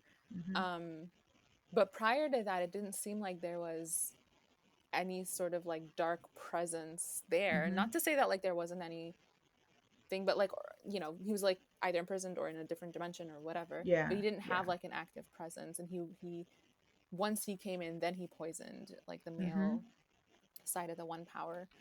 Um, yeah, it's like there's so much going It's on in so there. It's much so like to yeah, I know. speculate it. And that's why like every single season gets so much better because like season one, now that I look back on it, even though like while I was watching it I was like, oh, this is so like such a big like adventure and story and big stakes, it's like no, that's like such a small part of it with just like how much we keep learning season to season.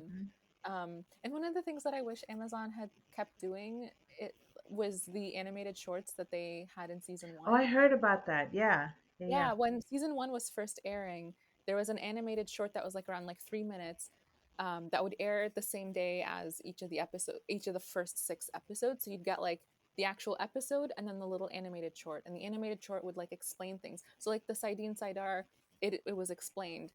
Ogier's Longing was explained. The World Breaking was explained. I forgot what other.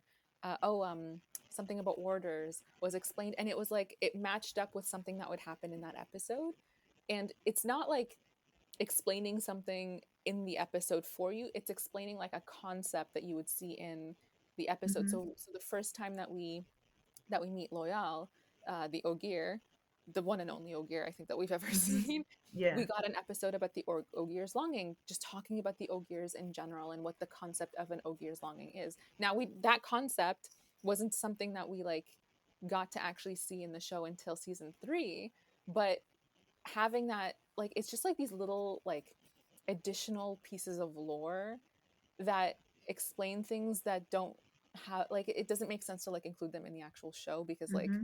you're not gonna have somebody sit there and be like, oh well, this Hydeen and this Hydar, you know what I mean, like like it's not Yeah. organic, but it's not necessary. But they only had the 6 in season 1, and then I was like, okay, maybe they're not going to have it later on because like they've already explained stuff. But no, every single season there's like so much more that is like in the world, and it would be really cool to have some of these things like sort of explained. Like imagine if we got one around like the Age of Legends that just like talks about that like sphere thing that Celine worked on, Hmm. right? Like not Yeah. it's not like, telling Celine's story, it's just telling like the concept of what this orb thing is. That this like, I guess it's kind of like a scientific lab essentially, that she was like, happened to be working in. But it would be really cool if they had like kept that, because like you would then get like these like more More pieces of lore, understanding. Yeah. yeah, that you don't need in order to understand the show, but it like just enriches your understanding of the show. Hmm. Yeah. Hmm. And actually, speaking of Loyal, Hmm. Oh, oh my God. Loyal! I'm not convinced. I'm not convinced either. We don't. What something we learned with Star Wars? You don't see a body, they're not dead. Yes, he was alive last time we saw him. Yes. Also, here's what I was thinking. I don't know if this makes sense, but why didn't he open the gate from the inside, then break it off as he like fell into the gate?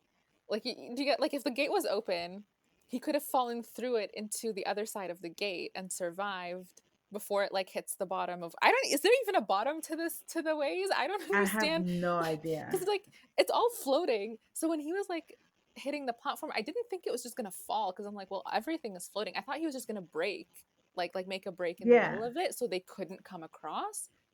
But I Maybe was like, he's where is gonna it fall falling? somewhere else on the other side or something, you know? Something, but like the Yeah. entire structure is like floating anyway. So I'm like, why did that Hmm. part of it fall when the entire structure is floating?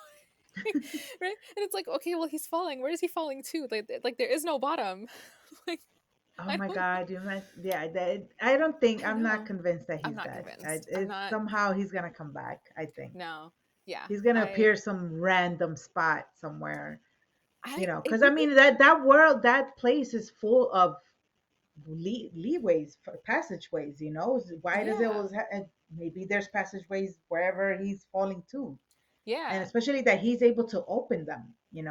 Yeah. And there could be like old passageways that have also sort of like fallen, that have sort of Hmm. like come together in a different spot. Maybe it's like different type of passages. Maybe it's passages to like different dimensions. Because Hmm. like when they first go into the ways in season one, there had already been changes to it, right? Like it seemed like well, I mean, first of all, it was built by Ogiers, right? So if anybody could survive it, and because he could understand it, it would be Loyal. Hmm.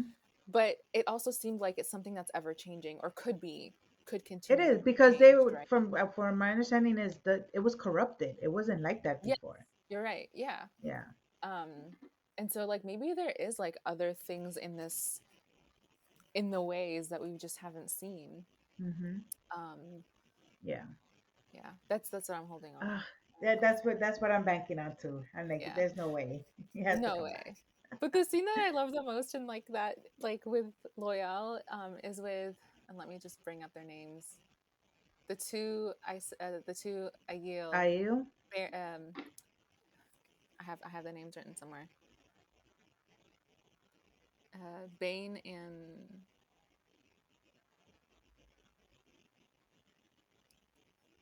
uh,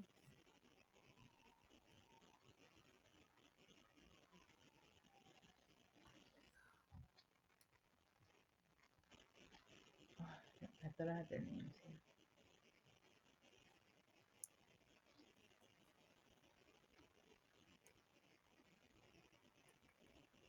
I wrote it down, but I just have like so much like Yeah, that's because what I it's was just trying like to in my see. like episode notes. It's not in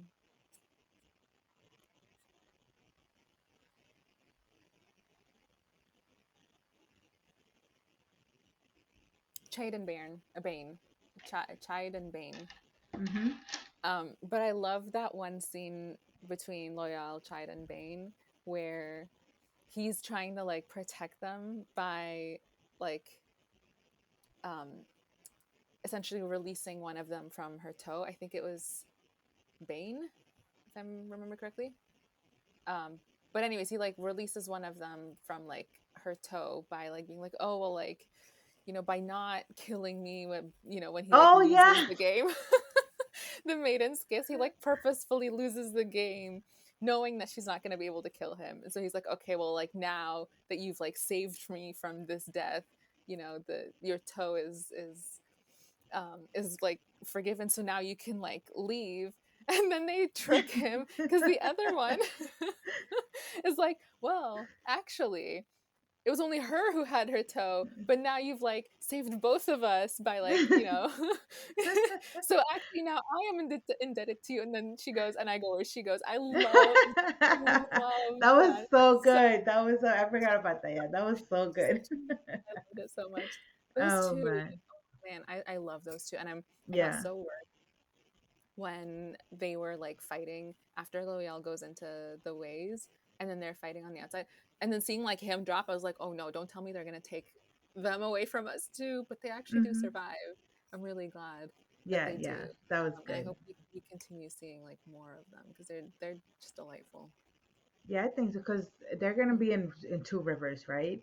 Yeah. Unless Well, they're like bound to go back to the IO, probably though, well, right? see, that's the thing is like I'm not 100% sure on that because like I guess technically because Loyal is dead, there's no such like there's no toe for them Mm-hmm. to like keep them there. But I think they're kind of like, I don't know, needed maybe. Or actually no, Mm-hmm. wait, no, we see them, don't we see them at the very end with uh Perrin's new girlfriend? What's Oh, her what's her name? name? Jeez, why am I like literally every single name is just gone from I my know. brain.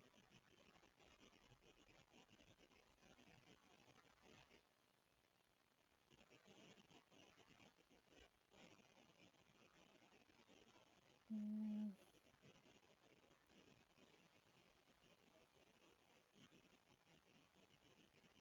That's his girlfriend too. Shit. No, not Joya.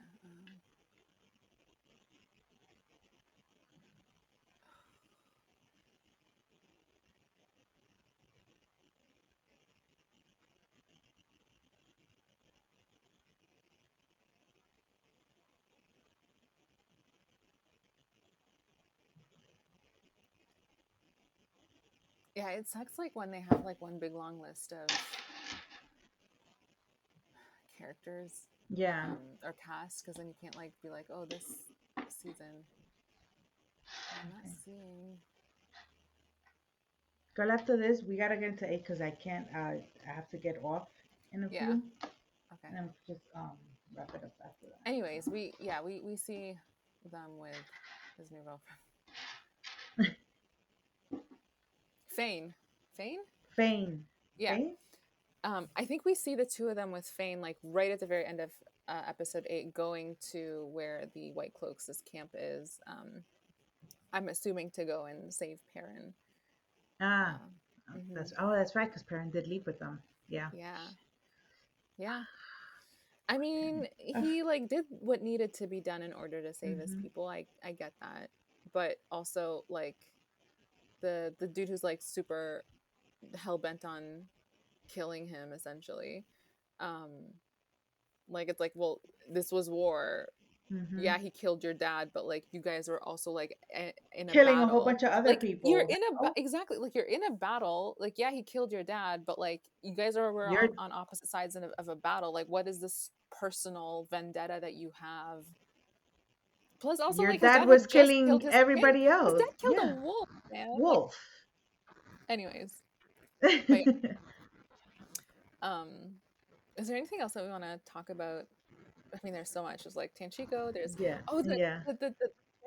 the ship scene when like they find Oh. they using the one power. I love that so much that we get to see the one power being used like by so many different people outside of the Aes Sedai. Because we like, I mean, we get to kind of see that a little bit in season one when Mhm. Nynaeve is telling Egwene to listen to the wind, and that's actually them using the one power, like or like listening into the one power somehow. And then we get to see on the ship, um, what were they called? I don't remember. But on the ship, we get to see like the crew on the ship and like the one lady who's at the front of the ship using the one power to like move the ship quicker through the sea, which is why they don't allow Aes Sedai up on the main deck. And the But main that deck. was Yeah. so beautiful, just seeing like all the different ways that like the one power is used throughout this world. That's not just the Aes Sedai. Mhm. Yeah, I love that That scene. was really really nice too. Yes, I love Yeah. that. We get to see how the one power is not just limited to Hmm. at this structured plays of Yeah. the White Tower and stuff. So that was Hmm. really cool to see how and it's something that they've been doing, as part of Hmm. their culture. So that was really Yeah, cool. Hmm. exactly. And they're like hiding it from the Aes Sedai. Like it kind of sucks, like because the Aes Sedai are like supposed to be a good. They're supposed to be agents of light, and we see Swan say that in the final episode. Hmm. Like they are supposed to be the light. Like it's not the tower. Like it's them as individuals that are supposed to be the light, and yet so many people, or at least the very least, um, uh, the people who like run the ship, like shipping trades, they are afraid of the Aes Sedai because they know that if the Aes Sedai see them using the one power in a different way, either they're gonna like force them to come and like study with them, or they're gonna like try to stop them from using it or something. Like that's what the implication was, and it kind of sucks Hmm. because the Aes Sedai are supposed to be agents of light, and then we see what they do to Swan. Oh my God, that this Listen, episode 8 was just a lot. listen, I absolutely Oh my love and God. adore Shora. I was so excited when I saw the casting announcement for season 3 that she would be in this show. I was like ride or die for Elida, even though she was a little questionable in some of like her Hmm. methods, and she's very like proud and has a big ego, which like no, normally like with characters that have that, like I kind of am like ugh, like not interested, but she just does it in such a like compelling way, like just Hmm. ugh, man, it's like the it's Shora. Like Yeah. her No, no, presence no. on screen is She just like captivating. always, But always. that last episode made me start hating her. Made me start hating Elida. Sorry, not short. Like it made me start like hating Elida, the character, Hmm. with like first of all, I thought it was brilliant how she took over, even though it did not make sense to me because I'm like, how are these things happening right under Swans. Swan Yeah. and Leanne's noses, and like nobody in the tower is telling them anything. Like, how do you not have a network of people? But I guess they like sent a lot of them out to like stop the red Hmm. Ajas that they thought were gonna go gentle Rand or capture him or whatever. But it's like, how is most of the tower not on your side as the Amerlin seat?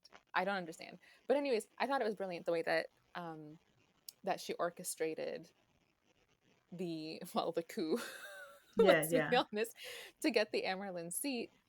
But then like when she like stilled her right away without like it's like talk to her first, like shield her and then talk to her, right?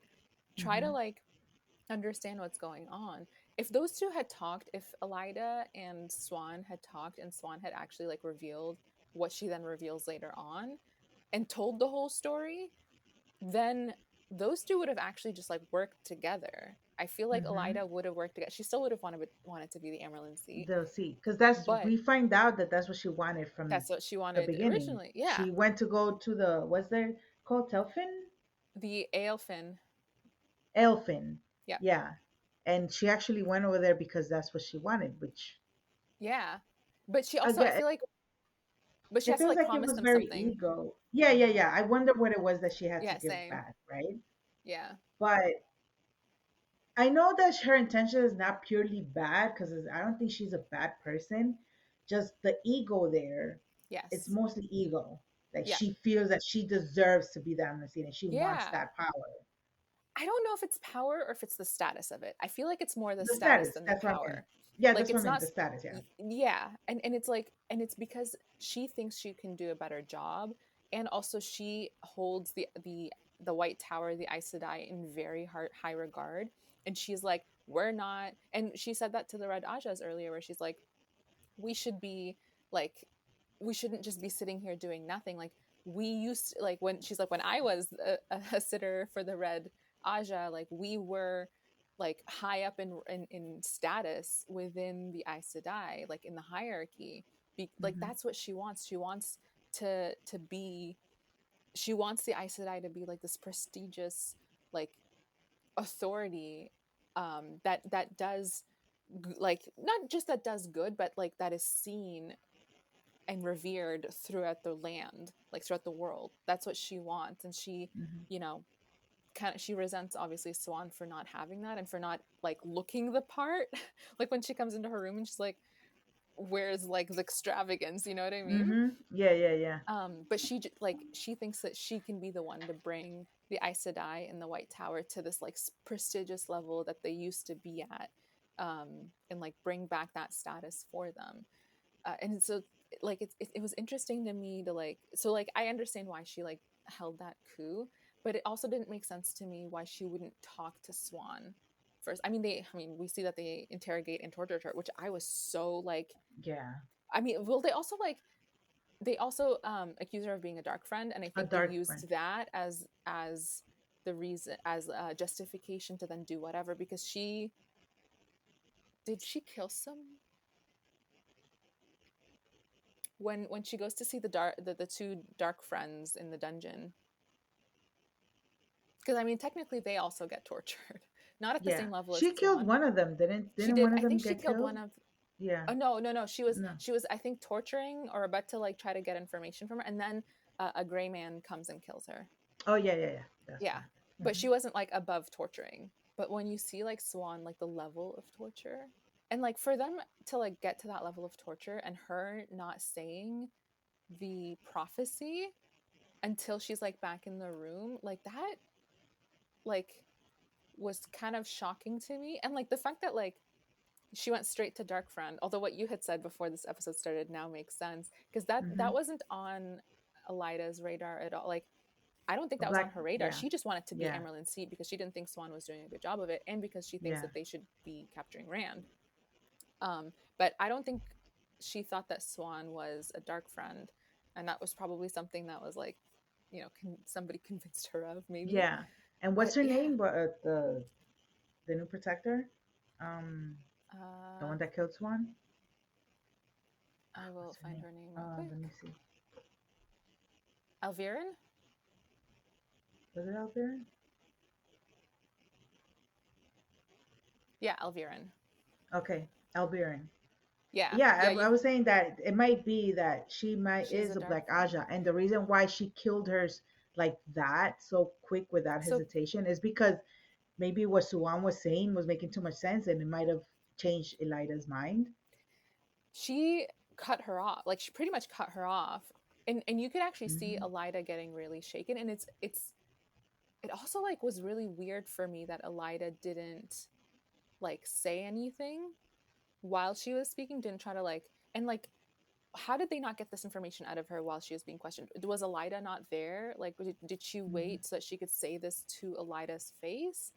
And then Elida was like clearly shaken by what she was saying and like questioning things. So why didn't she say like stop, talk? And then yeah, Elviran like took over essentially and made the decision. She's like, no, we already like took a vote. You're gonna, it's execution, and she just does it, Does which it? like was I don't think shocking Elida to me. was yeah. I don't think Elida was like expecting that.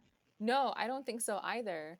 And I don't like we haven't seen that happen before where somebody just like makes a big judgment call like that while the Hmm. Amerlin seat is right there without the Amerlin Yeah, seat or explicitly ordering it. Like the most we saw was Leanne stop somebody from speaking, banging her staff to like get order.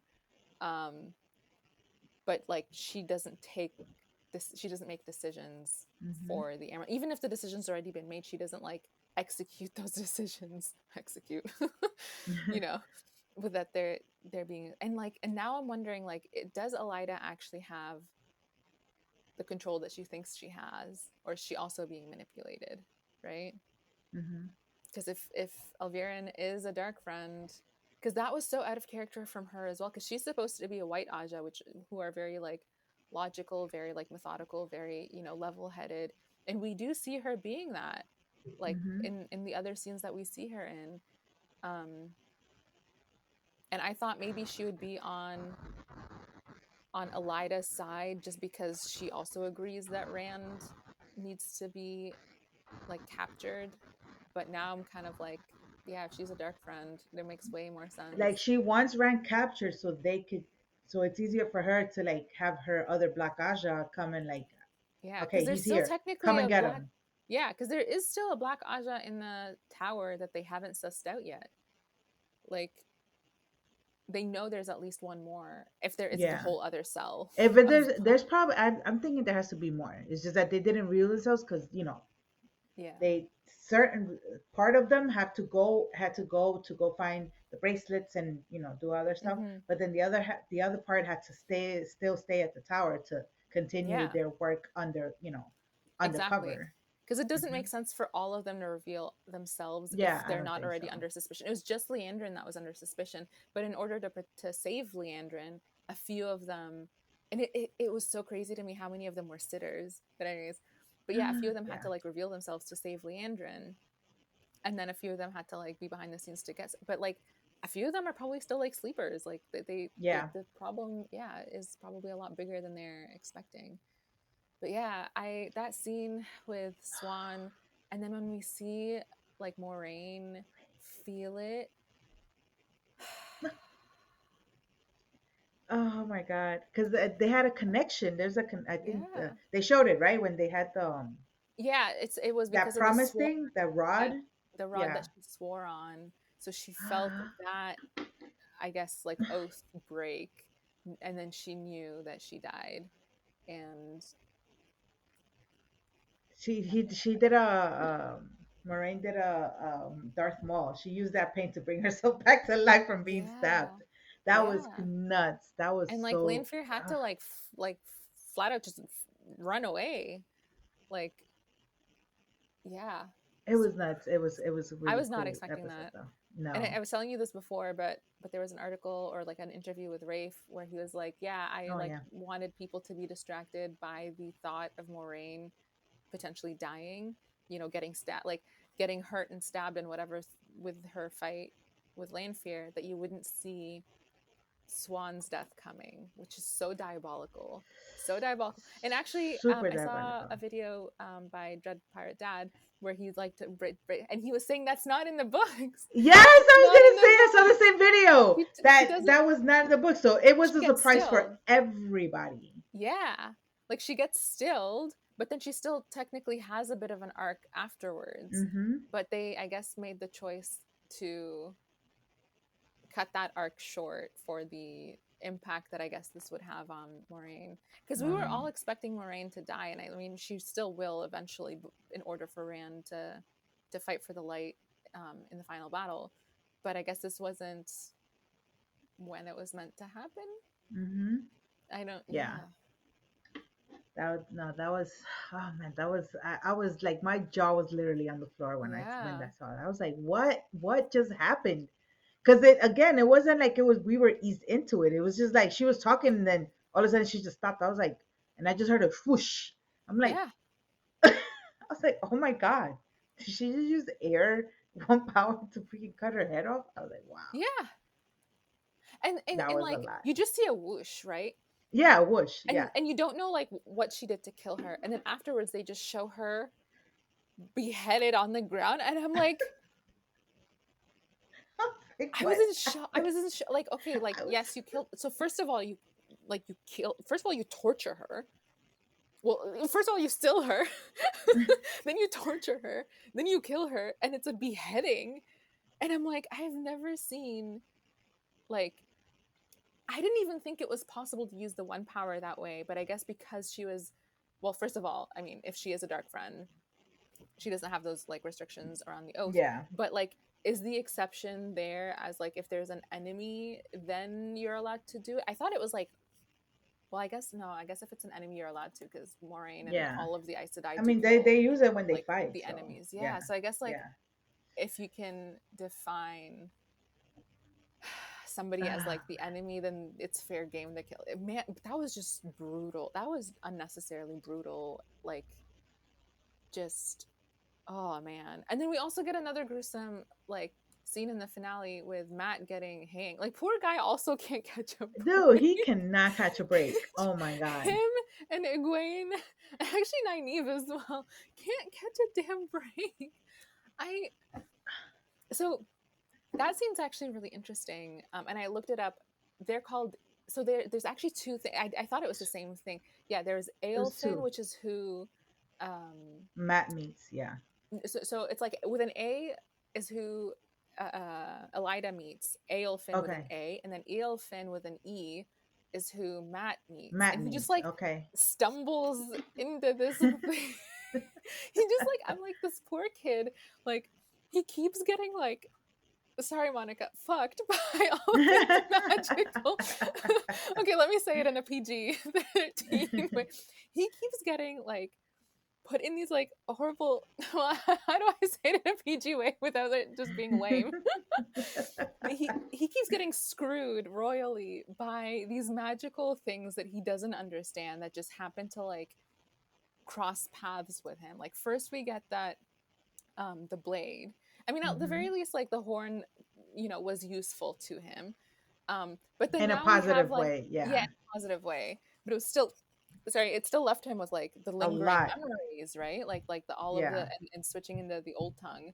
And then now we have Hmm. this like mysterious door thing that leads to this like, to this weird creature that eats people and But wears it's just this, funny because he just literally stumbles into it. He's like, he "Oh, what is this?" literally, And then, whoop, it just yeah. like goes And then, through.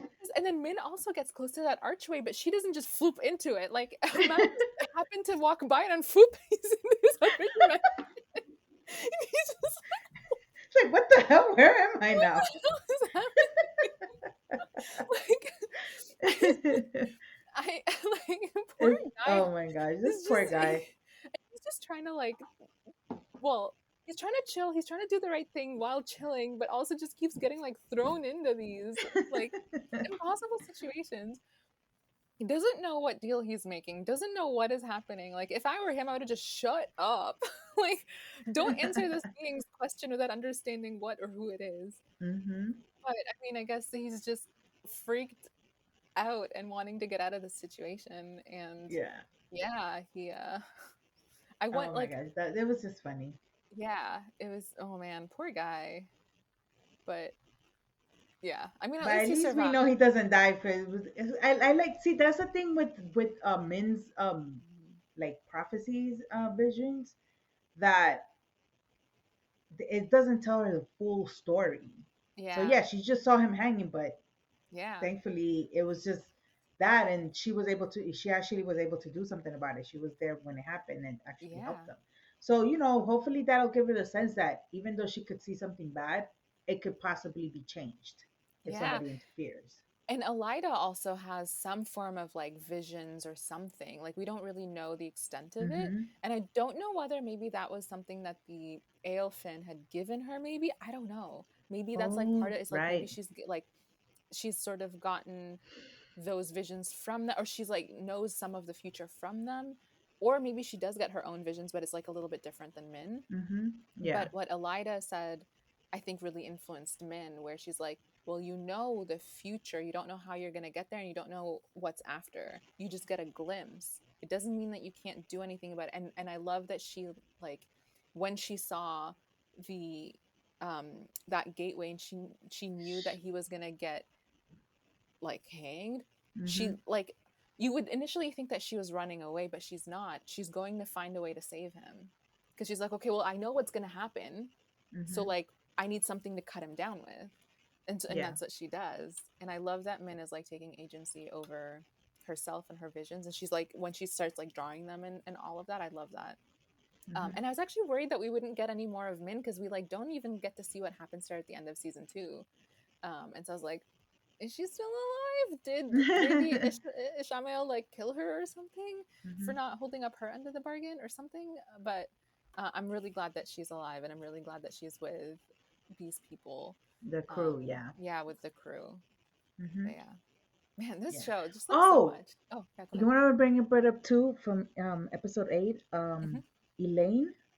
That's her dad, right? That's That's what her I was thinking. dad. That's what I was That's her thinking. dad, right? He knows too That's much, her and he cares dad. about her Yeah. too much. Like, and also He like the fact he that he didn't like care for recognized her. anything. He was like, "Listen, I make my money. That's all I do." But all of a sudden, he decided, "Oh no, we got to save the kids." Yeah.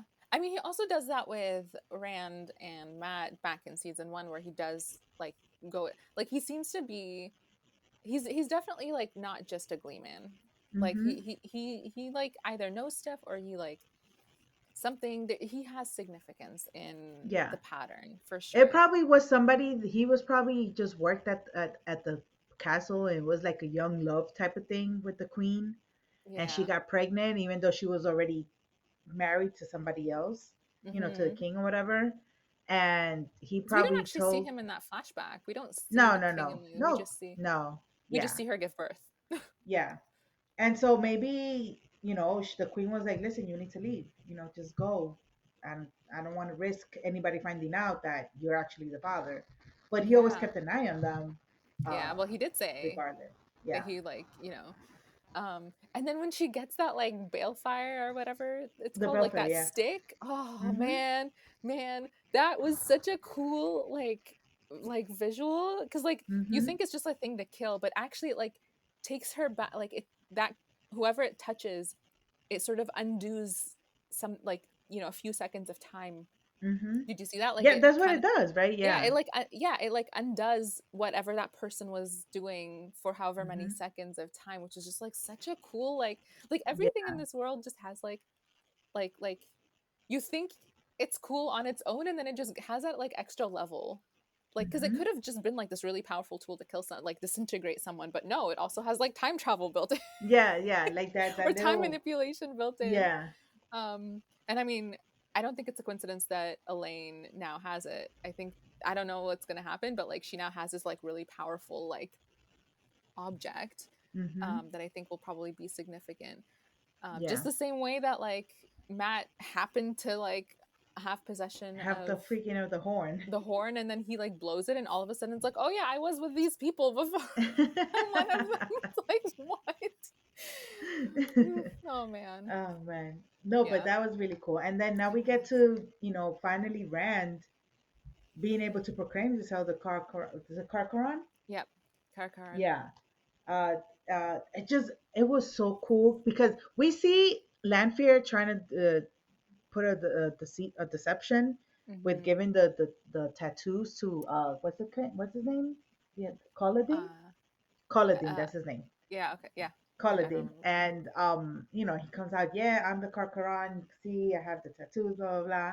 And then Rand is like so smooth with it. He just comes up, he's like he starts talking and he's like, He tells by the them their own way, prophecy. yes, he does. Like, And that's the thing that I think that was the destruction that he was supposed to bring. Because remember, anybody that goes into Tele Ruidian. Telereef, where the Aya have to go to, where Rand was with Moraine, that he Ruidian. saw his Meridian, yeah. Yeah. You see that people that the whole thing is that they go crazy because they see their true, ancestry, that Mm-hmm. makes them go crazy learning who they really are and where they really came from. Mm-hmm. So that's basically what Rand is doing. That's how he's destroying them, but Yeah. is by telling them, where they actually come from. Yeah. And then him making that whole thing with the rain, oh my god, that was so cool. And I was also like wondering, I'm like, I know that Lanfear obviously it was meant as just like a distraction, but also like if you are the person who agreed to do this, and you know that you're not the Karkarn, and you know that Rand is the Karkarn, because you saw him come out of it. You Hmm. were there. What is your game plan here? Because all Rand has to do is use his power, and it's like Yeah. it's over. You know what But I I mean? think it was supposed to happen. Lanfear was supposed to come and like You're make right. him, You're right. but because she didn't see that land, she didn't count on land being still alive. Mm, It took her away from that because she yeah, was just gonna go kill Moraine real quick and then come back and help this guy out, probably, right? that's true. But then land Yeah. just like put a dent on that plan and stuff. Yeah.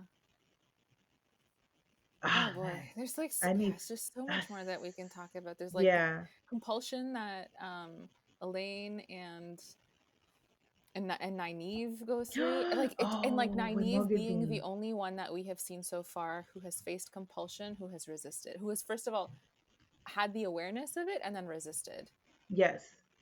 That's how right? powerful she is to That be able to exactly. resist a Forsaken. Yeah. But And without her even and trying. Egwene as well, like in front of Ishamael, she was like resisting him. She Mm-hmm. held him back for so long Yeah. before Yeah. Rand came and stabbed him. Those two, man, just such They're interesting good. Yes. compelling characters. I That love no, I'm them. telling you, there's gonna be very, very big roles for them for sure. Yeah. Yeah. That's gonna And be like really cool to see. the season, I feel like this season, more than the other two, left on like open, like there was more open endedness in this one than the other Mm-hmm. two. Like the other two, like, yes, there was still, you know, an open end, but it's like a lot of stuff got wrapped up. And then it's like, well, here's now where the next journey of the story is going to go, or like, you know, couple storylines sort of worth. Here, every single storyline is still open. Yeah, we don't Every know single one. what's Yeah. where they're gonna go now. Like what's gonna happen Yeah. now. You know? Like Elaine, Nynaeve, Min, and um, was it just the three of them? Yeah, Elaine, Nynaeve, Min, and sorry, and Matt. The three of them, And like Matt, they didn't succeed in what they were trying to do. They didn't get neither of like the bracelets or the the collar, collar. and now they're like leaving Tinchico, and we don't know where they're going. Rand and Egwene, like the very last thing we see is like her telling him to let go, and he's still in the Hmm. middle of using his powers. Right? We don't know where that's going. Moraine is like broken over Swan's death, and Lan is Swan. comforting her. Perrin, we just see, you know, he's in the White Cloak camp, and we have no idea what's going on with him. Loyal is who knows? Disappeared for now. Yeah, Missing in disappeared for action for now. now. Even Leandrin. now that she has everything, where did we last see her? We just see her walking away. That's it. Yeah, yeah, After she threw Nynaeve in the water. That was it. yeah. And then we don't even. And then with Alana, I don't I don't even know where she's going after this. I think like I mean she has like the twins, like the Matt's sisters that Hmm. she can like potentially train or do something with, but like that's sort of like where we leave as well. Yeah. And then like everything is now in chaos in the White Tower. I Right? just feel bad because Elida's ego is going to destroy the White Tower. Oh yeah. Her ego is going to completely Especially destroy it. because she doesn't fully understand all of what's going on right now. And she doesn't understand like what's at stake because she doesn't know the Hmm. full prophecy. Like Swan gave her a part of it, but she didn't tell her the rest of the prophecy, and she didn't tell her what Moraine then relayed to her afterwards, right? Because Hmm. like Moraine like tells her essentially what needs to happen. Like the tower has to be with Rand in order for them to have any sort of chance in the last battle. And it actually Hmm. may have been a good thing that that wasn't said in front of Elviren if she is a dark friend, because then they like know Yeah, yeah, what yeah. has to happen, or like what they have to like prevent 100%. um Hmm. but yeah, everything is like up in the air and in Yeah, chaos. season And four cannot even come enough. poor Aram, who the guy from the Tuathan, he's like basically like this, he's playing at the same cycle as Rand's ancestor when they like split off, you know, Hmm. from the old Aiel, the original Aiel, and those who then become the warrior Aiels. He essentially like is now sort of like in limbo, and he doesn't belong with the Tuathan anymore, but he like doesn't know what to do. And I wonder if he will sort of do something that would then protect them as well, or does like he's now also like a little bit lost. I wonder if he like Yeah, it might become a warder or something. I don't know, but I feel like he's also going to be significant in some way. yeah, yeah. No, he. They I don't. think so too. Yeah, Yeah, because they there's put a like lot of emphasis. Like they put emphasis on him, they right? did a lot of Hmm. emphasis on him. And him actually severing his ties to the Tuatha. Like he got casted, so that means he's gonna play another role somewhere else Yeah, for sure. yeah. Hmm. Yeah. Oh my Oh gosh, man. this season was amazing. I can't wait for season four for Yes. sure. Ah, me too. I Ah, really hope we get the season 4 like hmm. announcement soon. I I'm think yeah. so because they've I can't invested see way too this. much. They have There's a lot of investment with like everything so that they do. much. So I Yeah. think so. And there's still so much story to tell. And I feel like had you said like, oh, it's gonna end after season 1 or even after season 2, I could have been like, okay, like the story wrapped up well enough that like yes, I Hmm. want more, but it's also like, you know, there's enough there wrapped up. Season 3, no. Mm-mm. Nope. No, it's definitely way, like you said, way too open ended. It's way too open-ended for all of Hmm. them. And even like it reminded me of the Rings of Power, how they ended their last season, and even I Season think two. season 1 as well, where it's just like the like dramatic music, and you get to Hmm. see just like the various like montages where everybody's at. um and it's like that just to me just screams to be continued. Hmm. Oh Right? yeah, absolutely, And absolutely. yeah, and like I feel like from what I've seen briefly from like interviews and things like that, not that I read all of them, but from what I saw like briefly from interviews with like Rafe, it seems like the execs that are involved with this shows at Amazon or at Prime Video are like they want this show to be big. Like I was telling you this like before we started, but they had somebody had asked Rafe, is there a way to start this season big, right? Like not dictating to him like you know what to do, but like you know wanting this show to really like start off with like this big spectacle and to start off with a big way. And so you know they asked that of him, and he's like, well, actually, and that's how we got that big scene That first season, in the yeah. White I mean, Tower that first episode, yeah. in that first episode, right? And so it seems like they would know that the like how this season is ending, and if they've already like they want this Hmm. show to do well, and they want this show to be big, and they want this show um, to like be spectacular, then I think that they would be investing in more of it.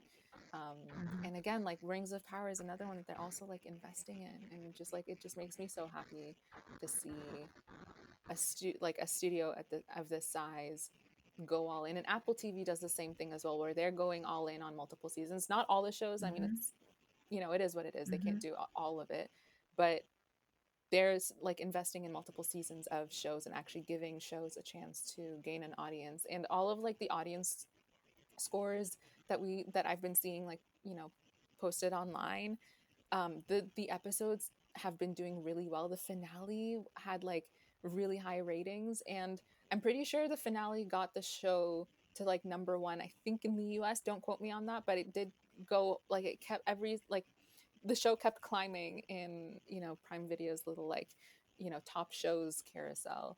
And so like all of that is like hopefully positive feedback to to the studio to continue with this show, because it's just so beautiful, and they keep Yeah. investing more in it. Like they keep like every single season, you can tell the budget has increased. You can tell the quality, and the quality already started really, really like high in season one. So and they just keep going up and up. So hopefully they're investing in it, and they'll continue investing in it, and there's no shortage of stories, because like how many books is it, like It's 10 books 15 or books. No, 15 books? 15. 15 15, and they're books. all like Yeah. 1,000 pages. Like there's no shortage of stories. I think we're in like book four-ish or something with this season. So there's like no shortage of story to keep telling, and I hope we get to keep getting more and more of it. Yeah. No, definitely excited for Mhm. what's to come, and hopefully we get that announcement soon. But Yes. anyway, guys, this is going to wrap up this episode of Temple of Geek. Thank you so much for being here with us. Thank you, Suhaila, Oh, for thank being here. you. It was such amazing conversation. Real quick, where can they find you in the socials? Oh yeah, Sue's theories on pretty much everything.